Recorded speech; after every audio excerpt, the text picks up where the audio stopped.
Good, happy Tuesday morning. I'm Riley King, and welcome to the Riley King Newscast. I hope you all had a wonderful weekend and a nice Columbus Day yesterday. We have a lot of news to get to, so let's begin. First up, masked man accused of sexually assaulting child at water park. Let's take a listen to the video from WMUR News 9, Mike Cronin.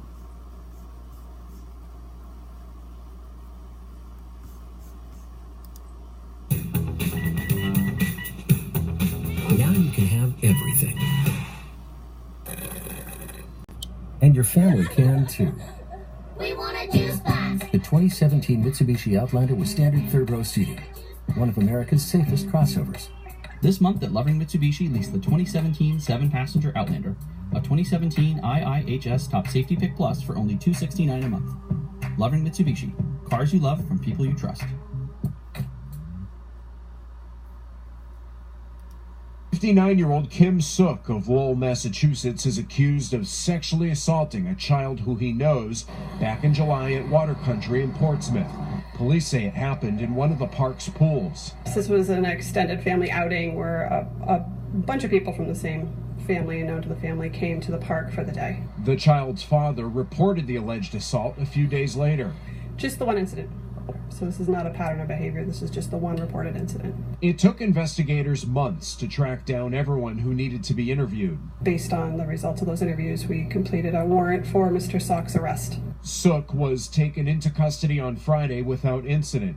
He's charged with aggravated felonious sexual assault and felonious sexual assault. Police say the child is okay and is getting the appropriate support and services. It's always concerning when we have allegations that involve a minor child. We do take those very seriously and put our resources into those. Police say Water Country has been fully cooperating. There is surveillance video in the park, but in this case, police say it wasn't helpful. Now investigators want to hear from anyone who may have additional information on this incident. The suspect is being held on $100,000 cash bail, and he's expected to be arraigned tomorrow morning. In Portsmouth, Mike Cronin, WMUR News 9.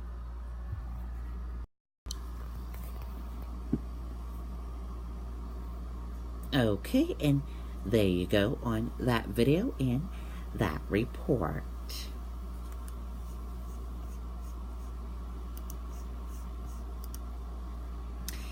Teen shot neighbor in case of Facebook bullying, police say. Let's take a listen to this video from WCVB Boston.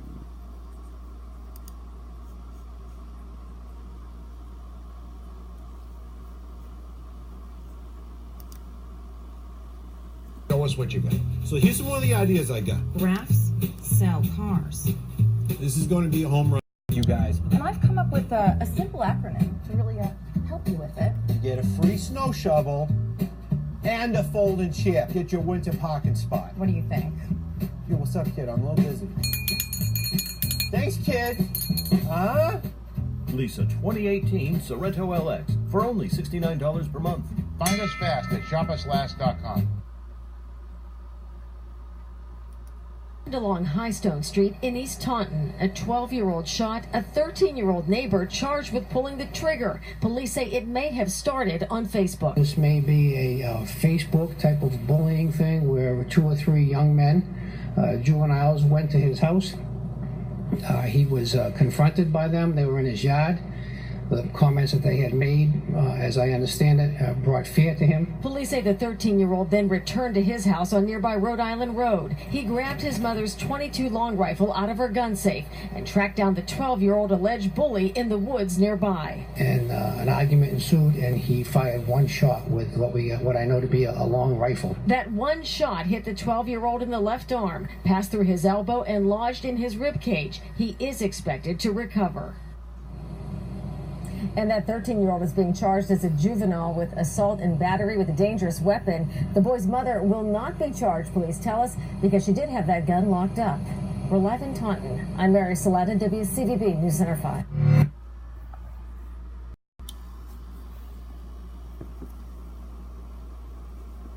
Okay, and there you go on that report.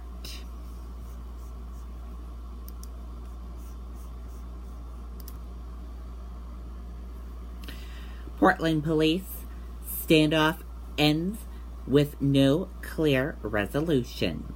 Let's take a listen to the video from WMTW News 8 in Maine.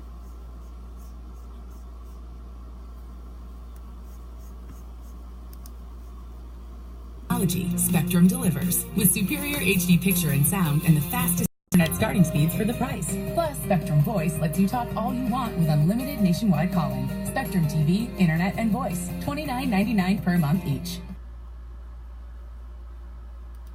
We do not know much right now, but we are standing right across the street from the Motel 6. Police have pushed us back. This is as close as we can get right now, so that it tells you it's definitely a sensitive situation. If you are in the area, do not come near the Motel 6 right now. Portland police are here. They have the entire parking lot blocked off. They tell me state police, though, they're the ones investigating whatever is happening inside the building. Again, we do not know what is happening right now, but we do know that everything is blocked off. We're not sure if the building has been evacuated. We have a lot of questions. We're waiting to hear from state police, but obviously this is a very fluid situation, so we haven't gotten many answers right now. I can tell you that people have been walking around the property, just people running by, and they haven't been asked to leave, so that should give you some idea that it's just happening on the Motel 6 property. There is an auto parts shop right next door. They are running business as normal, so if you are in the area, just stay away from the property as we continue to try and get as many answers as we can. For now, I'll toss it back to you guys.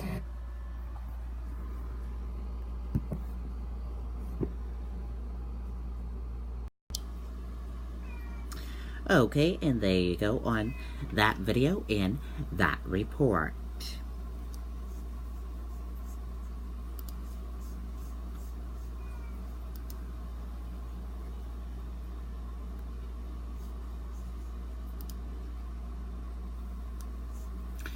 Two key events could set to hit the dollar in the coming weeks.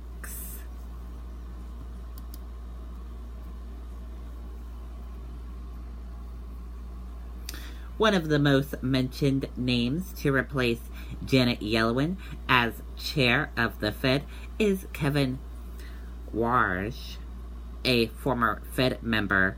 He is perceived to be more hawkish policymaker, meaning that he would probably support a strong increase in interest rates for the country. Trump has also promised one of the biggest changes to the country's tax system. Progress to overhaul the U.S.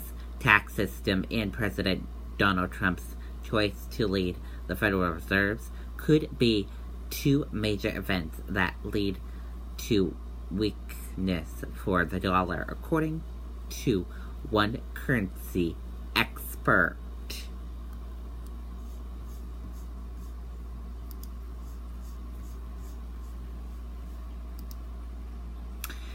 Thousands flee as wildfires revenge California, 10 killed.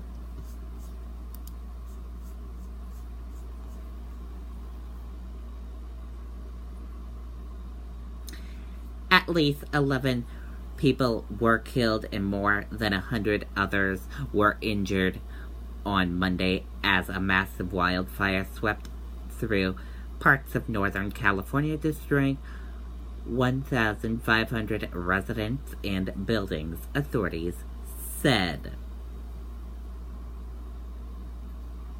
Firefighters were battling 17 fires across multiple counties around the state as of late Monday night, authorities said, intensified by strong winds, and the fires charred about 90,000 acres of land, destroying at least 1,500 buildings and forcing nearly 20,000 residents to evacuate.